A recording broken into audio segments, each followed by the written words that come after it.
हमने waves and oscillation के हिसाब से जो लास्ट टाइम डिस्कस किया था कि what is actually wave function, ये इसको आपने अंडरस्टैंड करना है कि ये हम क्लासिकल वेव फंक्शन की बात कर रहे हैं कि क्लासिकली किसी वेव फंक्शन को हम किस तरीके कार से एलोबरेट करेंगे।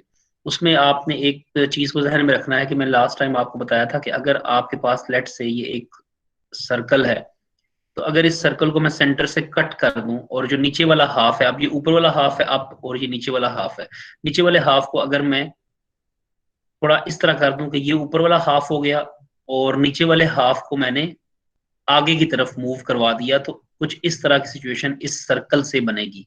तो ये अब आपके पास एक वेव डेवलप हो गई है। इस वेव के अंदर अगर आप वेवलेंथ को देखना चाहते हैं तो एक पॉइंट से लेकर दूसरे पॉइंट जहां के बाद ये अपने आप को रिपीट करेगा, ये इसकी वेवलेंथ लेमडा कहलाती थी। और इसमें एक क्रस्ट है और एक ट्रफ है।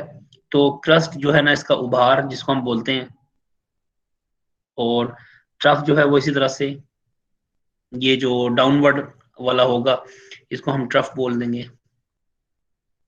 ठीक है। अच्छा, अब इसमें ये जो मैक्सिमम वैल्यू होती है फ्रॉम द मीन पोजीशन, ये इसका एम्पलीट्यूड कहलाता है। ठीक है जी। और इस तरफ ये जो डायरेक्शन है, इस तरफ इसको लेट से ये एक्स एक्सिस है, और इस तरफ अगर हम लेके इसको चलते हैं तो ये वाई एक्सिस है। टाइम फॉर एग्जांपल अगर हम इसका स्टार्टिंग पॉइंट ये वाला ले रहे हैं, तो यहाँ से हम टाइम की value t is equals to 0 suppose करते हैं, तो ये आपके पास एक डेवलपमेंट हो जाती है कि आप इस तरीके कार से एक वेव को प्रेजेंट करते हैं। अब हमने इसको लिखा कुछ इस तरह से था कि y is the function of x and t, यानी टाइम और इसका एक स्पेस कोऑर्डिनेट, ये टाइम पार्ट है और ये स्पेस पार्ट है। तो इसको हमने कुछ लिखा है कि a cos of omega t, और अगर हम यहाँ पे ओमेगा की जगह पर इसकी वैल्यू को पुट कर दें तो a cos of omega is 2 pi and f multiplied by the time t। और ये याद रखिएगा कि ओमेगा, ये आप पढ़ चुके हैं, एंगुलर वेलोसिटी भी होती है और इसको हम एंगुलर फ्रीक्वेंसी भी कहते रहे हैं। तो ये ओमेगा की जो वैल्यू है ये 2 पाई और f थी। इसको हमने यहाँ पे इस तरीके कार से बनाया हुआ है। ठीक है।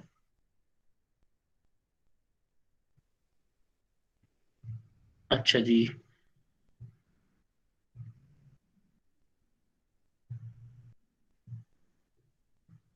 मैं इसको एक मिनट, वो पीपीटी बीच में से ऑफ हुई है।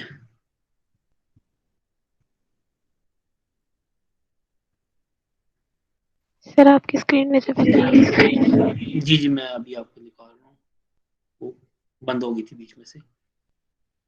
Just 1 minute. Okay sir.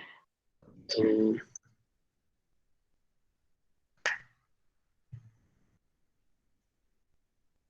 ये आपको नजर आएगी। ठीक है। अच्छा, तो हमने इसमें जो पहली चीज है वो अंडरस्टैंड हमने यूं की कि फॉर एग्जांपल अगर हम इसको लेके चले और हमने ये बनाया, तो अब वेव को हम मूव किस तरह से करेंगे, और वेव की जो मूवमेंट है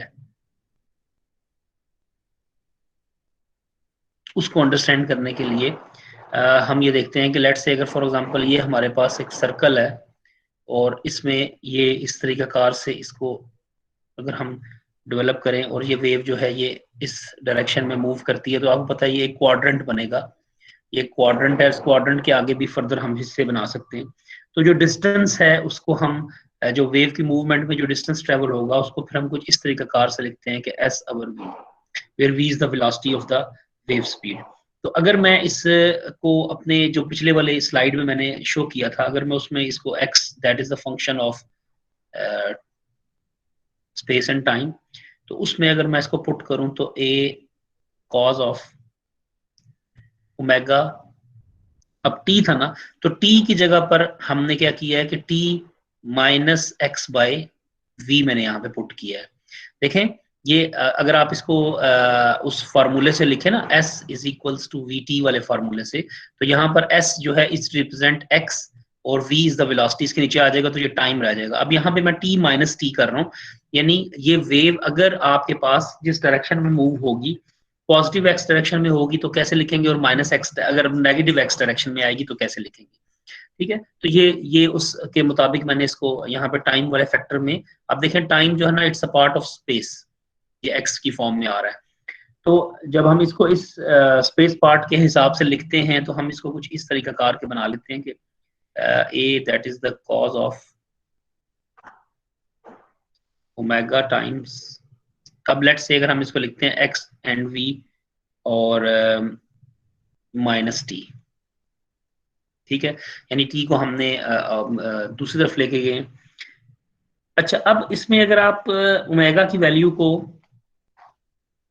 यानी टी की वैल्यू को, सॉरी ओमेगा की वैल्यू को अगर हम यहाँ पे पुट कर दें तो ओमेगा हमने पढ़ा हुआ है कि that is 2 pi and F, तो ये जो y बनेगा आपके पास ये कुछ इस तरीके कार की सिचुएशन बनाएगा कि 2 pi f multiplied by x over v into T,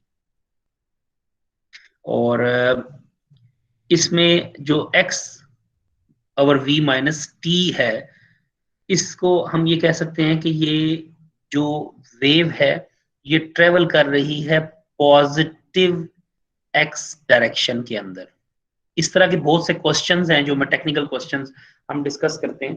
for example यहाँ पे अब नेगेटिव साइन है और हम कह रहे हैं कि ये पॉजिटिव एक्स डायरेक्शन में है, तो आप अंडरस्टैंड इसको यूं करेंगे कि अगर एक वेव है वो यूं ट्रेवल करती है और ये उसका पॉइंट है, स्टार्टिंग पॉइंट है, लेट्स से इसकी space x is equals to 0 से, और इस तरफ ये x बढ़ता चला जा रहा है और इस वेव ने यहाँ तक पहुंचना है, तो अगर जब ये वेव यहाँ से इस पॉइंट तक पहुंचेगी तो ये बेसिकली ये डिस्टेंस जो वो ट्रेवल कर चुकी होगी ये हम माइनस करेंगे इस टी में से, ठीक है। इसलिए ये पॉजिटिव एक्स डायरेक्शन के लिए यहाँ पे नेगेटिव साइन आता है क्योंकि we are moving towards positive axis, if we are moving towards negative axis तो यहाँ पर ये पॉजिटिव हो जाएगा, ठीक है। ये एक छोटा सा इसको याद रखिएगा कि ये sinusoidal wave positive x direction में मूव करती है।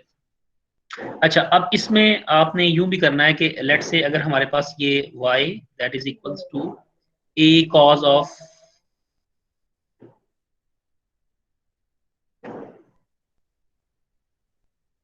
ये 2 पाई जो है ना इसको मैं बाहर लिख देता हूं और f x over v minus f multiplied by T, you बना लिया, यानी f को मैंने ऊपर अंदर मल्टीप्लाई कर दिया।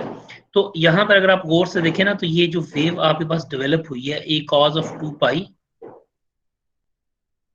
और इसको अगर हम गौर से देखें तो ये कहीं x बाई लेमडा नहीं बन रहा, कैसे, जो आपने पढ़ा था v is equals to F lambda वाला फार्मूला, वहां से अगर आप f को निकालें तो f क्या बनेगा, v बाय लेमडा, ठीक है। तो और साथ ये f मल्टीप्लाइड बाय t जो है, ये जो f है that is equals to 1 by t, तो इसको मैं यूं भी लिख सकता हूं कि this t divided by the time period, ठीक है। तो इस तरीके कार से मैंने इसको यूं लिखा, और v equals to F lambda, तो यहां से v की वैल्यू एफ लेमडा के लिए आप पुट कर दें, यानी यहाँ पे इस v की जगह पर अगर आप पुट कर दें F v is equals to, मैं यहाँ लिख देता हूँ एफ लेमडा, तो ये जो f है ये इस f से कैंसिल हो जाएगा, तो x बाई लेमडा रिमेनिंग आपके पास रह गया, ठीक है जी। तो अब ये इक्वेशन अगर आप थोड़ा सा देखें तो ये a cos of 2 pi x by lambda minus t by t, गौर से देखें तो ये जो फैक्टर है ये स्पेस फैक्टर ही रहेगा क्योंकि वेव लेंथ लेमडा के लिए, x भी लेमडा के लिए, और x तो डिस्टेंस ट्रेवल्ड होगा उस वेव का, और t बाय टी ये t टाइम पीरियड, और ऊपर भी टाइम आ गया, ये ऑर्डिनरी टाइम, ये भी टाइम पीरियड में कन्वर्ट होता है, तो ये एक आपके पास स्पेस पार्ट है इसका, और ये आपके पास इसके लिए है जिसको हम बोलते हैं कि ये टाइम पार्ट है। अच्छा, इसमें एक और आपने ऐड अपने जहन में करके रखना है, वो ये कि आपने एक चीज का, आप यहाँ पे हम इसको न्यू स्लाइड पे देख लेते हैं कि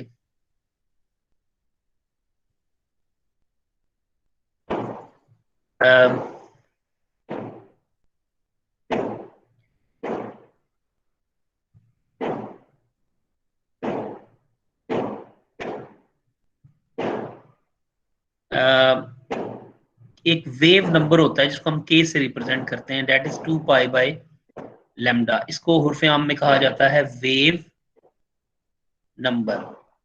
ये जो वेव नंबर है ना इसको हम किस तरीके कार से रिप्रेजेंट करते हैं, जैसे आपको याद होगा कि कुछ दिन पहले आपने लिखा था omega is equals to 2 pi F. Angular frequency और लीनियर फ्रीक्वेंसी को आपने आपस में लिंक किया था। इसी तरह से हम वेवलेंथ लैम्डा को भी एक दूसरे के साथ इंटरलिंक कर सकते हैं। और ये याद रखिएगा कि ये जो ओमेगा होता है इसके यूनिट्स भी आपको याद होंगे, ये रेडियंस पर सेकंड होते हैं, जो आप पहले भी पढ़ चुके हैं। अब लैम्डा की वैल्यू अगर हम पुट करें, फॉर एग्जांपल एक इक्वेशन है v is equals to f into lambda. तो अगर मैं यहाँ पर v की जगह पर f की जगह पे पुट करूँ 2 पाई ओमेगा, और साथ लैम्डा की जगह पे पुट कर दूं मैं, अगर यहाँ से अगर मैं इसको इधर लेके जाऊं के, तो ये 2 पाई बाय, सॉरी इसको मैं अगर यूं लिखता हूं कि v equals to f is equals to, अब यहाँ से f को मैं निकालूंगा ना तो ये बनेगा ओमेगा बाय 2 पाई, ठीक है। और लैम्डा की जगह पर मैं जब इसकी जगह से पुट करूंगा तो ये बनेगा 2 पाई बाय k।